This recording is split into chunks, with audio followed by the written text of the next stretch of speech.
Hello, this is Tom, aka Gedeon, here for Tabletop Tap Room and Star Frontiers Gamer, and you're probably expecting another Fanzine Friday, but this is not it. Today we are doing a module review of a Frontier Space module called Harvest Moon. Now, if you follow the channel regularly, you might have noticed that there's been a little blip in the video production schedule. And that's because The Good Wife has a play that she's putting on. It's Wizard of Oz, putting it on with the Mid-Coast Youth Theater here in Maine. And I'm helping with the set. So The Good Wife loves and supports me, and she's really good to me. And this is her thing. And so I've actually been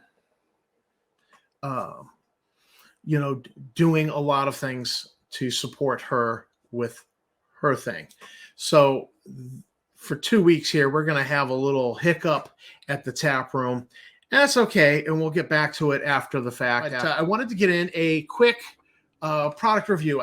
Recent Fanzine Friday, reviewing one of the Frontier Explorers, there was an ad for a Frontier Space module by Holman Design Group. Trevor Holman is the name behind the Holman Design Group. And he produced a Frontier Space module. Now, if you're in the know, Frontier Space is produced by Dorks with Dice Studio, DWD Studios. And the people behind that were Bill Logan and Larry Moore. And Larry and I were good friends. Bill Logan and I are acquaintances. And, we're friends. But so I actually was a sounding board for Larry. He ran a lot of things by me. I gave him a lot of feedback and on Frontier Space. And it is an homage to Star Frontiers, obviously, with serial numbers filed off. And they've got their analog species in here, Yar, Yazarian, so on and so forth. They've got a bug race, very similar in look to the Versk, but they're not. They don't have the 8 legs that the Versk have. But you can't have everything. So Frontier Space, and so we're not reviewing Frontier Space. We're going to be reviewing Trevor's module. Now, as I reviewed the Fanzine Friday, I said, if there was anybody who should have reviewed a Frontier Space module because it's Star Frontiers adjacent, it should have been me, and I don't know why I hadn't. And I think it was originally when I saw the Trevor Holman covers that he put up. He put up a few, and I went looking for the modules. I said, these are fascinating. The covers were absolutely what you see here. They're gorgeous. And I went looking for them. I didn't find the modules. So I thought, this is just somebody photoshopping a wish list, dream list module. And so I kind of put this out of my mind, and I never pursued it. Well, they exist. They're on drive-through, and I went to drive-through, and the tip cup that I put up for the Star Frontiersman Volume 2 apparently has been filled by you fine people. And so I appreciate that, Star Frontiers fans out there, because I bought this wholesale in print and PDF just on what was in the tip cup. And so this review is for you guys. You paid for it. Thank you very much. So let's get right to it with the cover. Now, I'm going to try not to spoil the adventure too much. Okay, there's going to be one spoiler I'm going to mention. They're space pirates.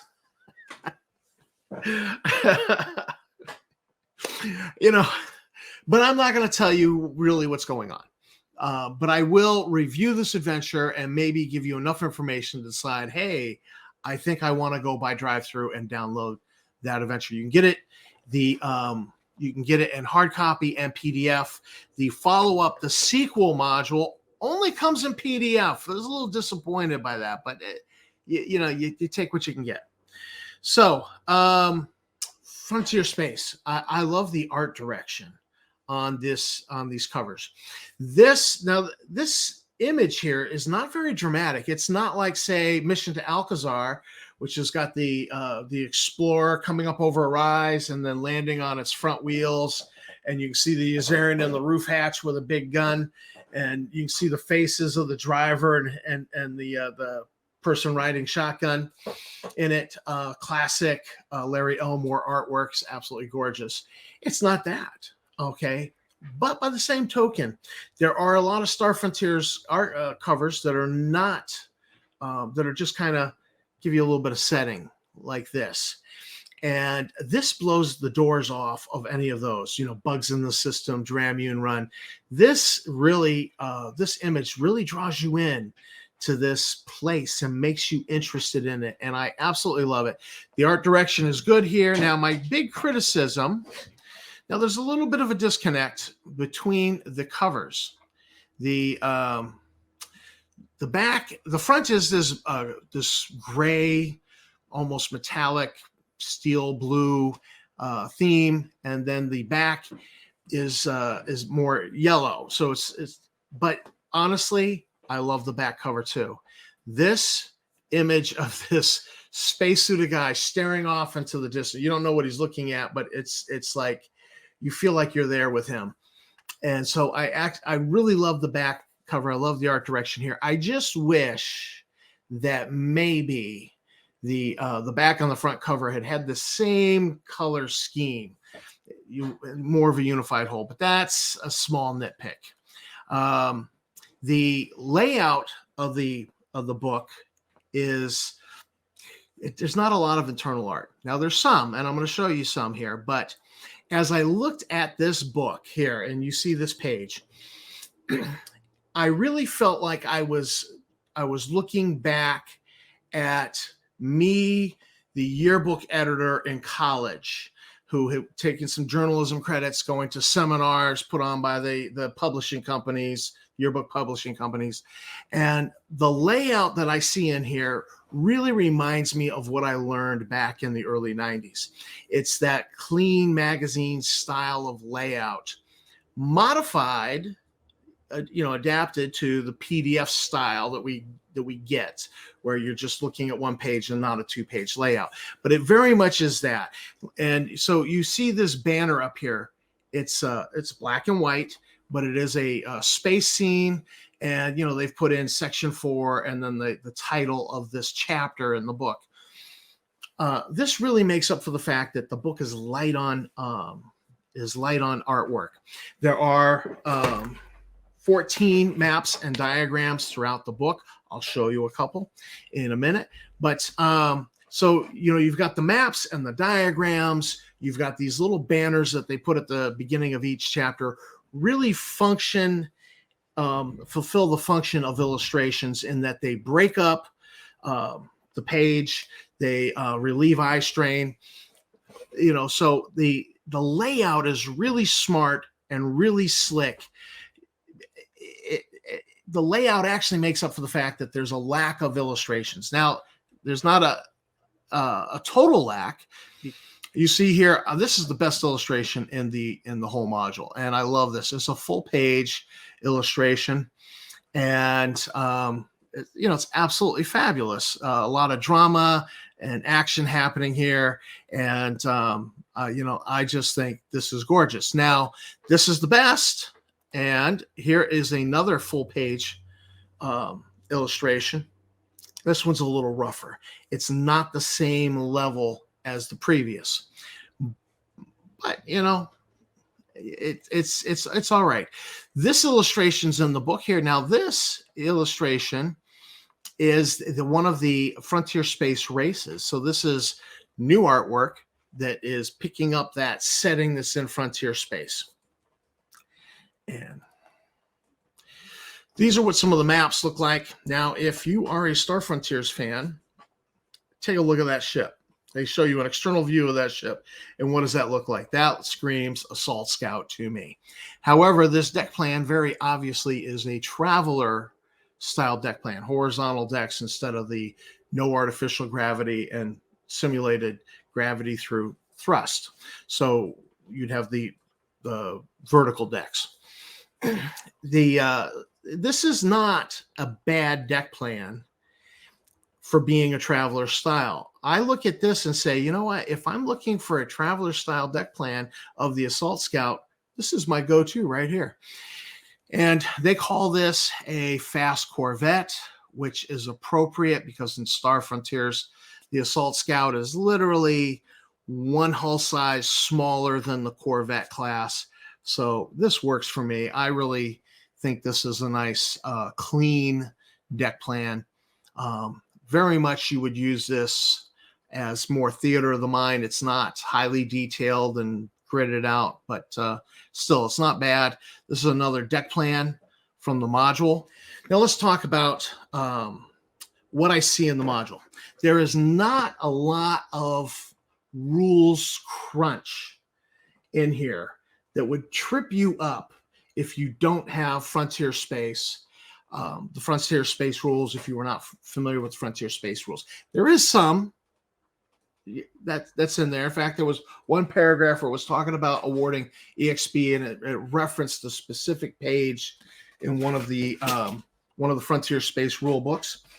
And I liked that they did that. You hate to flip through a rule book looking for something while the people are sitting there watching you during the game. I just hate doing that. I absolutely hate doing that. It makes you tense and nervous. And so I love the fact that it was go to page 94. Boom. So I loved that. The fact that there's not a lot of rules crunch in here means that this is highly adaptable to Star Frontiers or Traveler or whatever game you happen to be playing. This is a very adaptable module. And we knew that going in because it said Frontier Space, and we knew Frontier Space was an homage to Star Frontiers.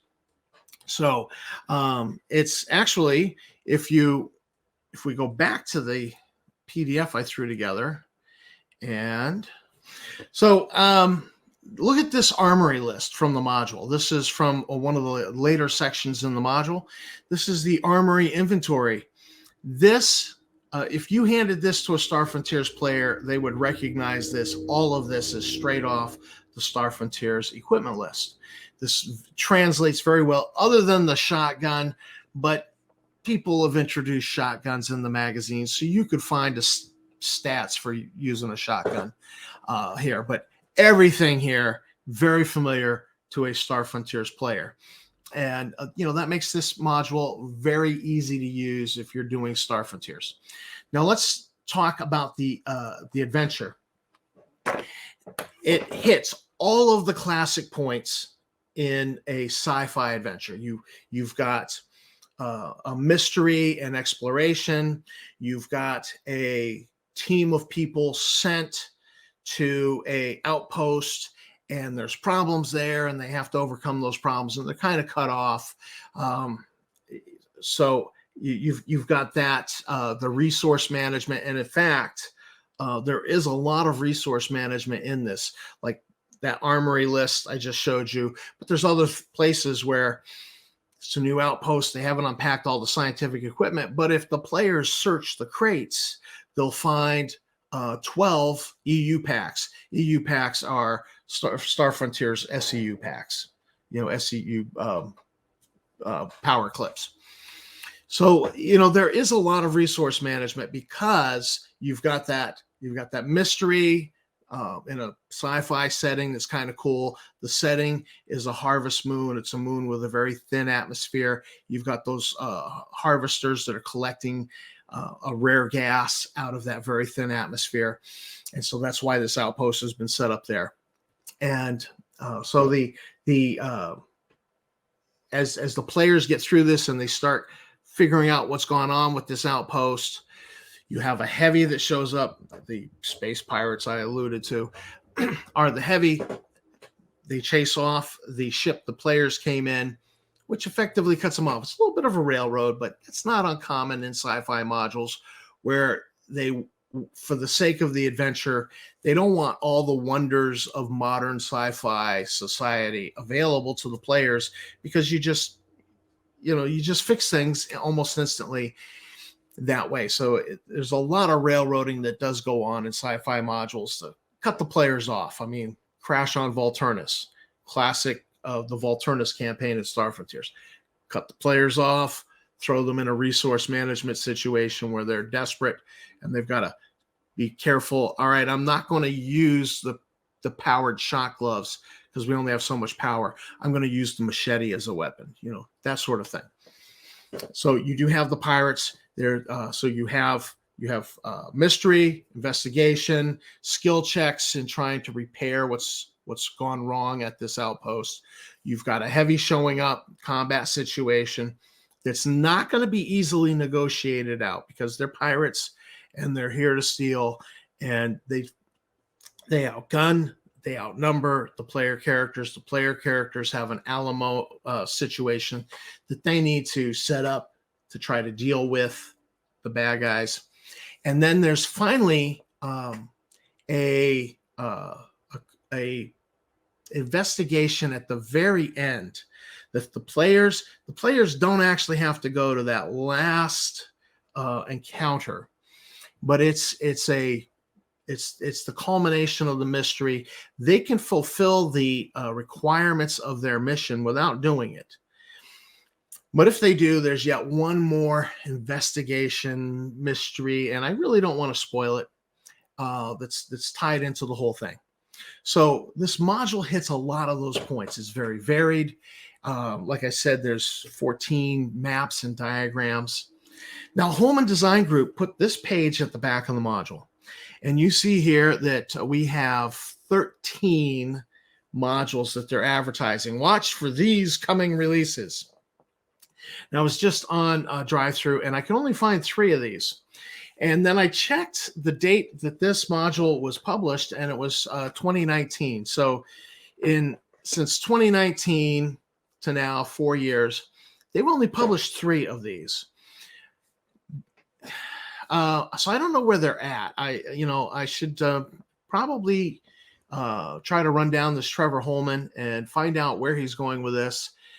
If these are still in production, because when you look at these, they are the covers are very slick. They're well designed. Check out some of these titles: The Edge of Space, Scout's Honor, For the Love of a Princess, Parasites, Invictus, Fear is an Assassin, Relics in Time, Arcadia, New Haven, The Walls of Jericho. I love that title. That one I'm really curious about. So, he's got some great titles. So he's mapped out.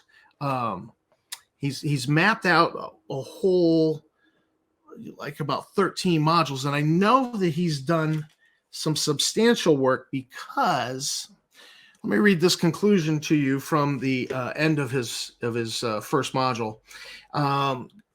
I truly hope you have enjoyed this game module designed for Frontier Space game. The module is tied to the campaign setting published in the Frontier Space Player's Handbook. Harvest Moon can be played as a standalone adventure. However, the sequel, Gremlins, will take the characters back to Noragar, one of the planets, where they will again find themselves facing the Masters Guild, Space Pirates, and the Maelstrom. A clever team will discover a mystery to carry them forward to an unknown danger, and in their daring, a prize, the Maelstrom itself. So, the Gremlins seems to be the Dramune run of the Holman Design Group, where there is a chance for the players to win themselves a starship, and it's got a cool name, Maelstrom. It sounds bad. It sounds like, yeah, this is going to be a great ship. Since we're reviewing this as a potential Star Frontiers adventure for Star Frontiers fans, I think a word about where to insert this in the setting is due. The corporation in this that sends out the player characters, I think a good analog for that would be CDC, the Cassadine Development Corporation. And a good place to actually set the module might be the DevCo system.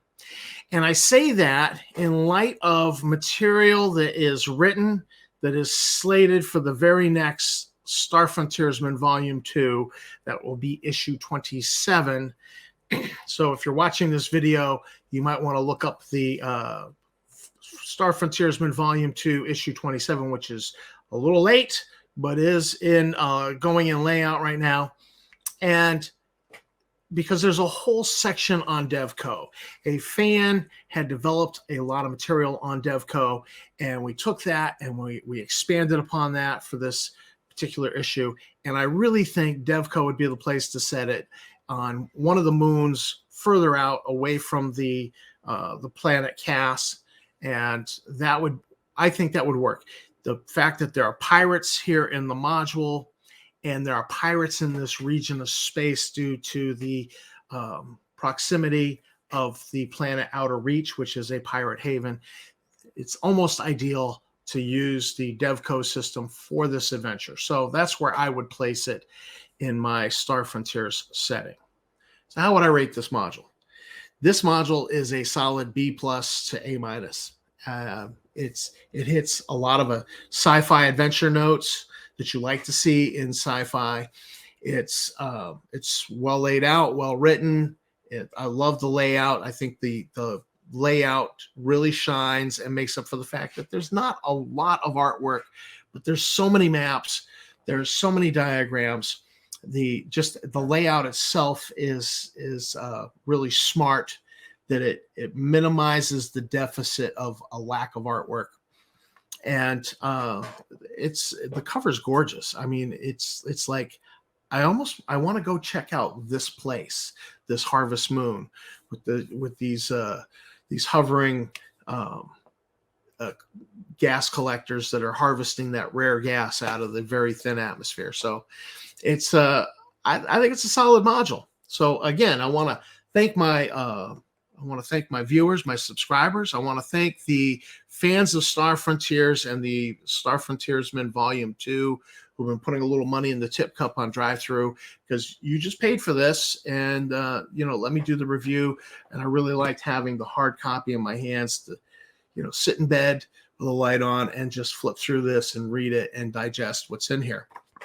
So thanks a lot. You guys are great. Appreciate you watching the video, and I will see you in the frontier.